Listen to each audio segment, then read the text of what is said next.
Hello and welcome back to the channel. I've just been doing some maintenance today and thought I'd give you an update on one of the species I have in this little tub here, and it was the Uthai Thani. So I think it's called, I've got the name here, Ornithoctonus species Uthai Thani, and I think this one's a female. I've not fully confirmed it yet, but it was living in a different enclosure with a lot more substrate in, and it didn't do well with a lot of the substrate. So I've changed the mix and made sure it's obviously holding moisture in it, which was doing fine, but it wouldn't burrow. And I've had it now for, I'd say 7 months, something like that. I've had this one, and it molted recently and it had a bad molt. And then I was checking on it every day, and it then went into a death curl. So I removed it from the enclosure, and I've kept it in here for 3 days now.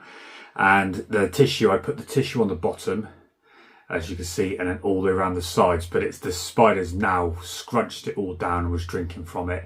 And then I put a water dish in there as well, which you can see. If you can see in there, look, I've got the water dish down in there, and you can see the spider there, and it is now actually doing really well.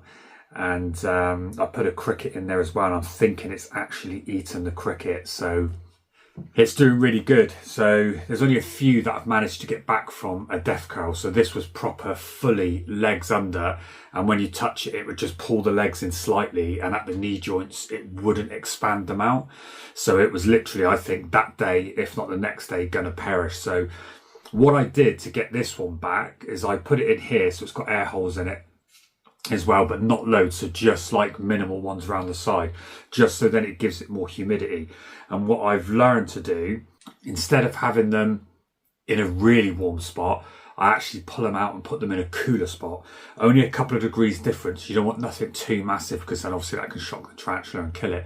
But a couple of degrees difference, and then a lot more moisture in it. So some people I see spray just a couple of sprinkles on it. I put the bottle cap in there, filled it with water, and then just moistened all of the tissue, and it really responded well, to the point I should have filmed it really, but I was more concerned about the tarantula, so I didn't. So I just looked after it and checked on it every hour, and it got more and more movement, and absolutely more and more over like 6 hour period. And then it come out from under the death curl, and not all of the legs, it brought the front of its legs out from the death curl, but the back half it didn't, it left in there. So I just kept checking on it, making sure there was a bit of moisture in there. And then the next morning, it opened all its legs, but you could see it was still not moving properly. So it was getting better. So I waited another day, put some more water in there, positioned it over the water dish, which I wouldn't advise everybody doing, because you've got to have I do it with the tongs, and I go under the carapace. But what I do is I put my finger in between, like you do with chopsticks, so then you can't apply the pressure too much, so you can feel the pressure you're applying. And then I just go across the carapace and lightly hold it, and I can maneuver the spider where I want to, if you're not comfortable grabbing it, because I didn't know if it was still just a bit dormant and it could then just explode and bite. So I didn't want to get a bite off this, because when she is fine, she is feisty, and she takes her food and she goes into threat display. So I think this is called the dancing spider or something like that, because it goes into display. But she does go into threat pose and do all that sort of stuff, so I didn't want to touch it with my hand, which I was about to do, but then it's just a risk. So I did it with the tongs, and I've done it before, as you can see I did on One Fang Harry, when I had to surgically remove his molt. So I did it with there, and I did it that way, and you don't really need to press it that hard. And then I noticed it was fine after it got some more water, so it started moving around. So then I introduced the cricket, and it was sort of attempting to get the cricket, but it didn't have the energy. So it was literally just when the cricket would come past it, it would then attempt to do it. And then I found the cricket at the top, so I put it back down in there again later, and now the cricket has disappeared, unless it's underneath the tissue, which probably is. But the spider is now sitting correctly. If you can see on there, it's just pulled its legs in, and it's looking more like a tarantula again. So in its last enclosure, I gave it 8 to 10 inches of substrate, and it didn't use it. And I'm not joking with this one. It used, I'd say, 1 inch. it dug out, so it went down under a piece of cork bark and then dug to the left, dug to the right, but only an inch, and refused to go down. And I've not used clay, so I use my normal mixture, which is cocoa fibre and like peat moss, and then I've got this tropical substrate that holds the moisture, so it stops everything moulding, and it's really, really good. It can be moved around, but it doesn't go rock hard, and it doesn't do it. So what I've done is I've done another one of these enclosures, and I've not put so much substrate in, so there's more that side, and we've got the hole there. If I give you a quick look at this. So I'm going to do a little bit of experiment with this one. So that's what I'm saying is the cocoa fibre and the topsoil mix with nothing in it at all. So I've done that here on this corner. Underneath that as well is got my jungle mix that I use. And I'm just going to see if it will use that hole and then actually start to dig out and around. And if it does that, then I'm going to put more substrate in and fill it up. But I don't want to stress it and give it too much to do. So I'm just going to see if I can encourage it in. So what we're going to do is see if I can get this one in, and I will give you a close-up. So you should be able to see it there, and then I'll get in closer. But I want to see if it's ready to come out. I think it is.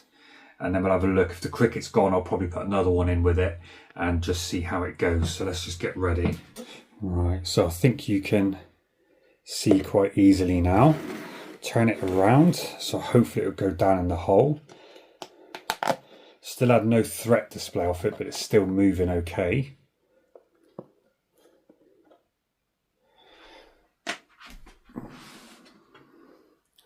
Here we go, I think you can see it there.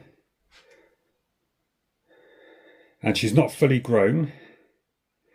I'm hoping it's a female. I almost confirmed it off one of the molts, but it absolutely destroyed it. So I did get a partial, and I do think it is a female.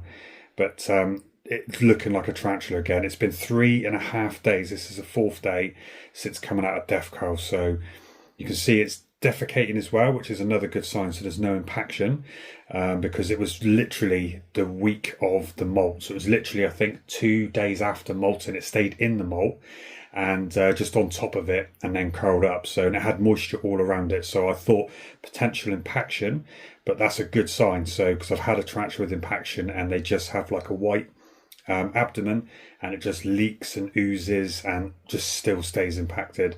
But that is a very good sign. So water's all gone. It's all been soaked up into the tissue, and it actually looks a lot better than what it did. So it has been drinking, and I did see it drink.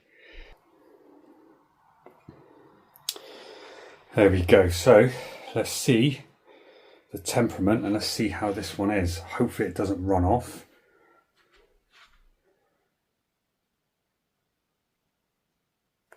Oh, there we go. She is fully back to normal. That's what I'm used to seeing with her. I am so happy she's done that. Absolutely amazed now. I was really thinking she was going to die, and I was absolutely upset because some of them just do that when they go into molting and they have a few difficulties, and I thought that maybe a couple of her legs look bad, but they've all folded out. They've all formed correctly.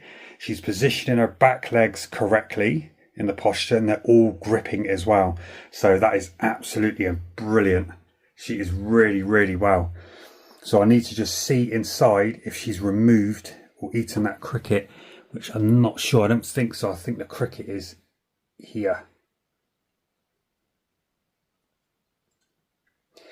Yeah, she hasn't eaten the cricket.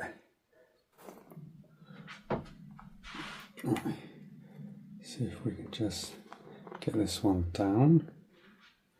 Let's try again. Come on. Ouch, come. There we go. Thank you.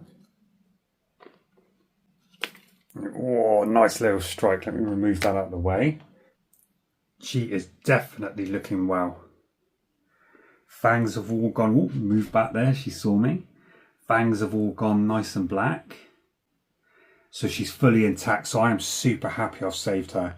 And I'm not going to chuck a cricket in now because this species, when you move them home, they will definitely not eat. They need to feel secure in their burrow, and they need to lay some web, and then she'll start eating. So I'm going to basically just leave her for a day, maybe 2.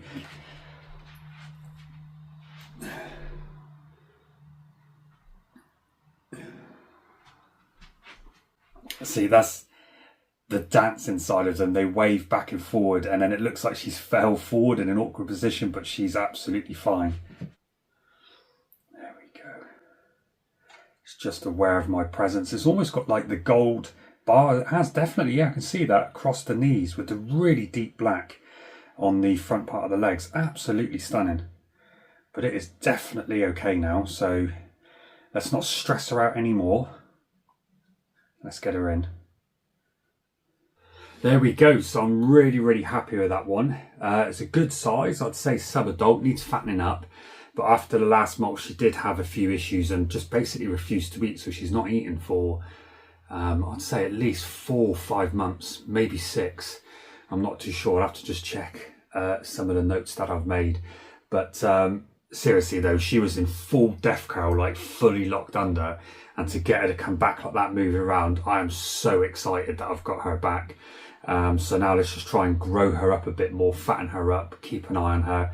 And if she does dig around in here, which is easy enough to tell because they go right up against the edge of the enclosure, and then at the bottom you can see, then I'll add a lot more substrate this side and fill it up for her as well. So I hope she's going to be okay in there. So fingers crossed for me that she will. I hope you enjoyed that little one, my sick tarantula. But yeah, we'll see you on the next video.